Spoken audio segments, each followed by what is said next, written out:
नमस्कार दोस्तों, स्वागत है आपका हमारे चैनल पर एक बार फिर से। आज हम क्वेश्चंस की बात करेंगे एडब्ल्यू के लिए स्पेसिफिक वो क्वेश्चन जो आपके एग्जाम में पूछे जा सकते हैं। क्वेश्चन का लेवल अच्छा खासा है। आई होप ये क्वेश्चन आपको एग्जाम में हेल्प करेंगे। तो चलिए शुरुआत करते हैं फर्स्ट क्वेश्चन के साथ।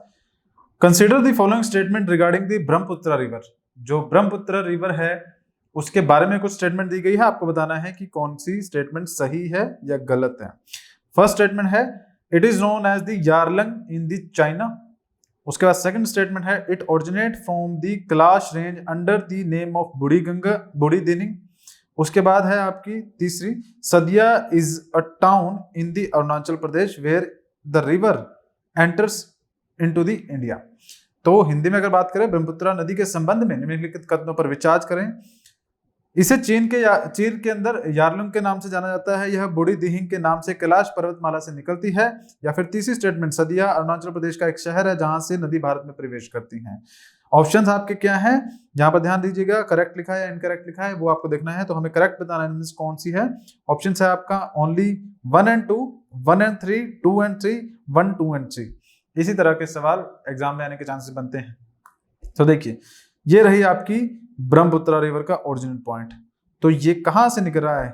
चेम्यूंगडुंग ग्लेशियर, ये नाम है, तिब्बत के अंदर पड़ता है चेम्यूंगडुंग ग्लेशियर। वहां से ब्रह्मपुत्र रिवर आपकी निकलती है और तिब्बत या फिर इस वाले क्षेत्र में, चाइना वाले क्षेत्र में, यहाँ पर इसे यारलंग सांगपो के नाम से जाना जाता है।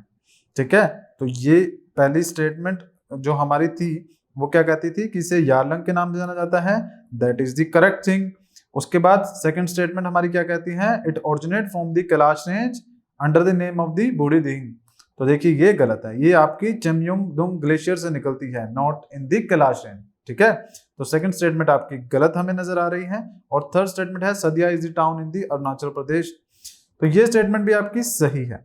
देखिए यहां से जहां से ये एंटर कर रही है, यहां पर आपका सदिया टाउन नजर आ जाएगा अरुणाचल प्रदेश में, और यही आपकी जो ब्रह्मपुत्र रिवर है वहीं से एंटर करती है। तो ये लास्ट वाली स्टेटमेंट भी सही हो जाएगी। तो अगर बात करें इस क्वेश्चन का राइट आंसर क्या है, तो इस क्वेश्चन का राइट आंसर हो जाएगा ऑप्शन बी, दैट इज ये वाला 1 and 3 स्टेटमेंट, यारलंग के नाम से सदिया टाउन से एंटर करती है। ये दो स्टेटमेंट सही है। अगले सवाल की बात करें, 38th parallel is separating the line between which two countries. की 38th समानांतर रेखा किन दो देशों के बीच विभाजक रेखा है?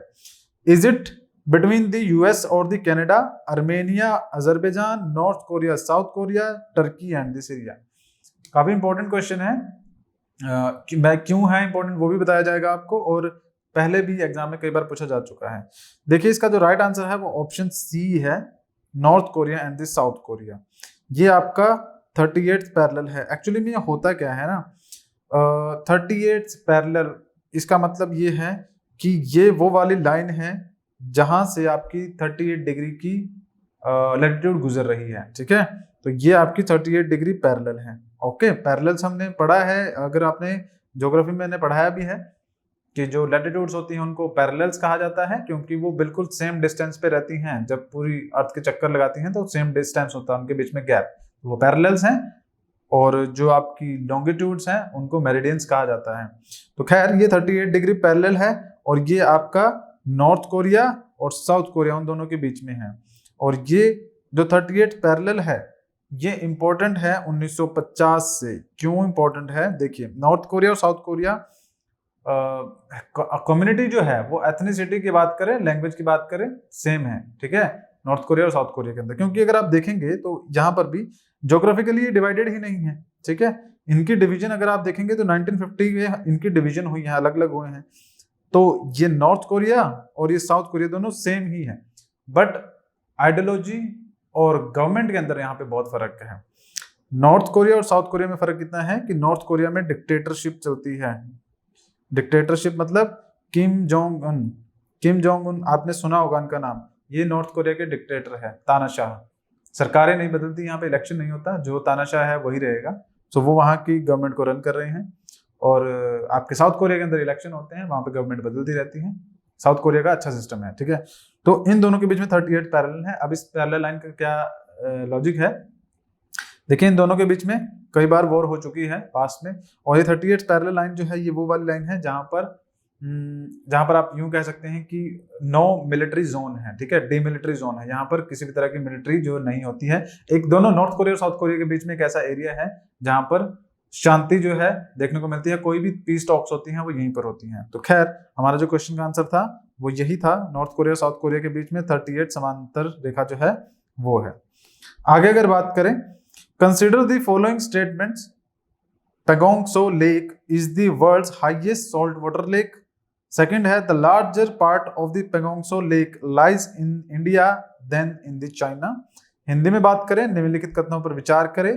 पैगोंग सो लेक झील जो है वो दुनिया की सबसे ऊंची खारे पानी की झील है और पैगोंग सो झील का बड़ा हिस्सा चीन की तुलना में भारत में अधिक देखने को मिलता है। ये दो स्टेटमेंट यहाँ पर हैं। पहले मैं आपको मैप पर पैगोंग सो लेक दिखा देते हैं। देखिए ये पैगोंग सो आपकी लेक पूरी नजर आती है, ठीक है, ये लेक नजर आ जाती है। अब देखिए इसमें खास बात क्या है कि पैगोंग सो लेक वो वाली लेक है जहां पर हमारे इंडिया और चाइना के जो सोल्जर्स थे उनके बीच में कई बार हिंसक घटनाएं भी देखने को मिली हैं और दोनों तरफ के जो सैनिक हैं उन्होंने अपनी जान भी गंवाई है। खैर जो हमारा क्वेश्चन है वो ये कहता है पैगोंग सो लेक दुनिया की सबसे ऊंची सॉल्ट वाटर लेक है, तो पहली स्टेटमेंट बिल्कुल सही स्टेटमेंट है। पैगोंग सो लेक की अगर बात करें तो 4350 मीटर लगभग इस हाइट पे ये सी लेवल से नजर आएगी। और ऐसा नहीं है कि सबसे ऊंची है विश्व में, ये ऊंची है in the category of the highest salt water lake. कि लेक तो सबसे ऊंची नहीं है, लेकिन हाँ अगर हम नमक आर्द्रता वाली या फिर सॉल्ट वाटर लेक्स की बात करें तो उस कैटेगरी में सबसे ऊंची नजर आएगी। क्योंकि आसपास की अगर बात करें तो पैगोंग सो लेक के आसपास जितने भी पहाड़ है वो सेमी एरिड पहाड़ है, मतलब वेजिटेशन नहीं है, सूखे पहाड़ नजर आएंगे। तो वहां पर सॉल्ट का कंटेंट ज्यादा है जिसकी वजह से ये जो लेक है ये भी सॉल्ट वाटर लेक बन जाती है।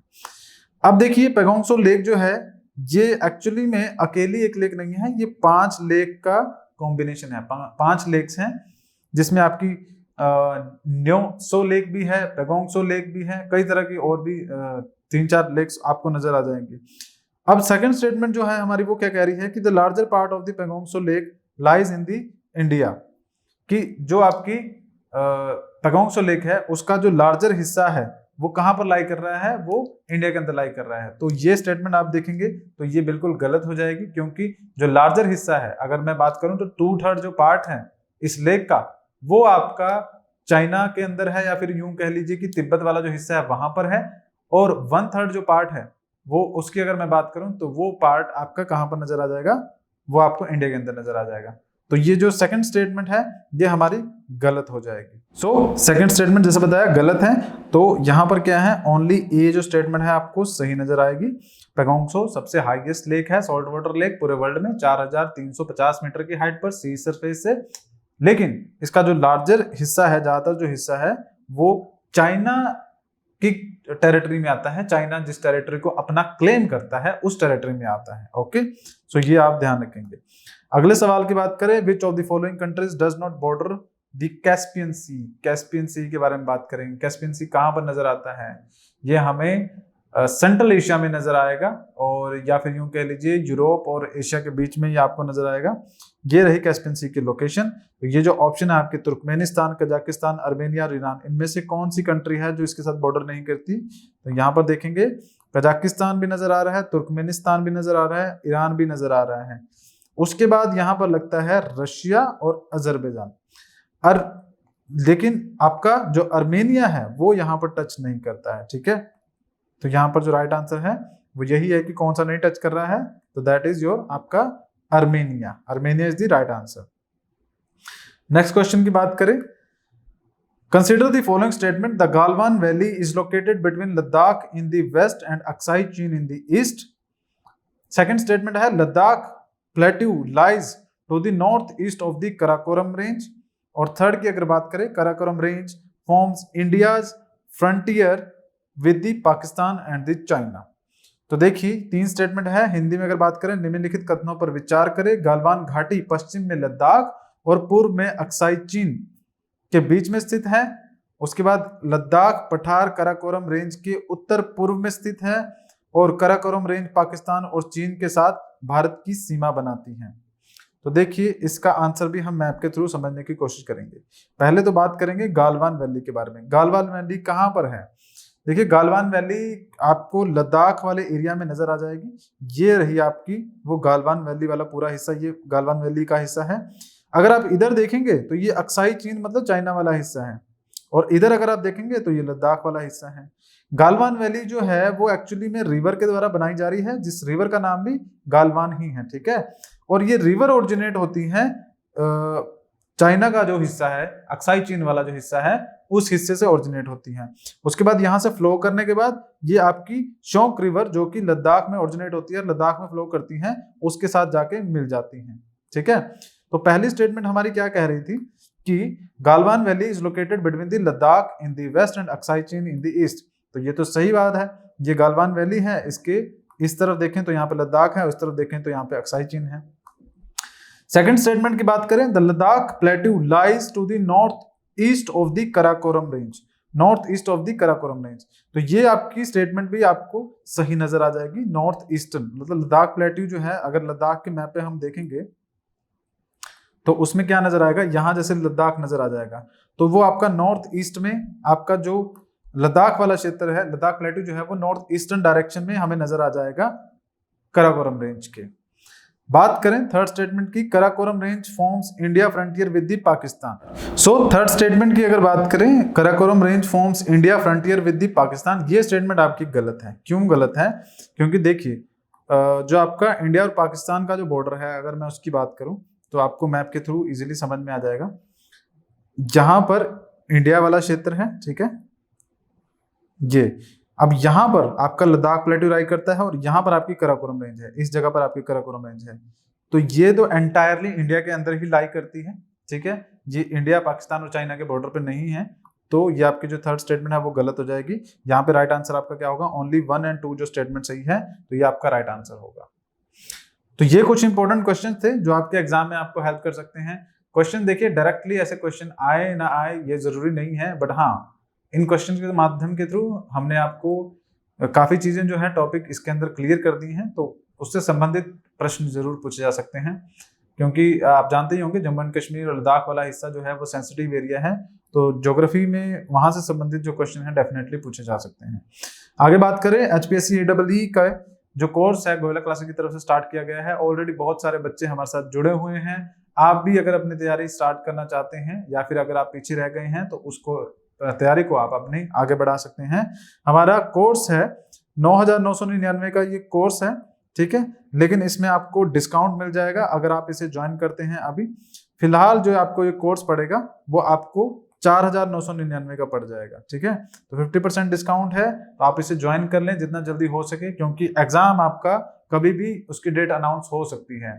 तो हम इतना मान के चलते हैं कि अगर एग्जाम की डेट अनाउंस होगी तो उस डेट के लगभग 1-1.5 महीने बाद ही एग्जाम होगा, तो फिर भी आपके पास काफी अच्छा वक्त होगा एग्जाम की प्रिपरेशन करने के लिए। तो 4,999 अगर आप कोर्स बाय करते हैं तो इस कोर्स के अंदर आपको ये सारे subject modern history, geography, polity, economy, उसके अलावा Haryana GK, environment, water act, air act, इसकी क्लासेस हमारी यूट्यूब पर भी अवेलेबल है, कुछ क्वांट एंड रीजनिंग, ये कंप्लीट सिलेबस करवाया जाएगा। तो आप इस कोर्स को बाय कर सकते हैं 4,999 में।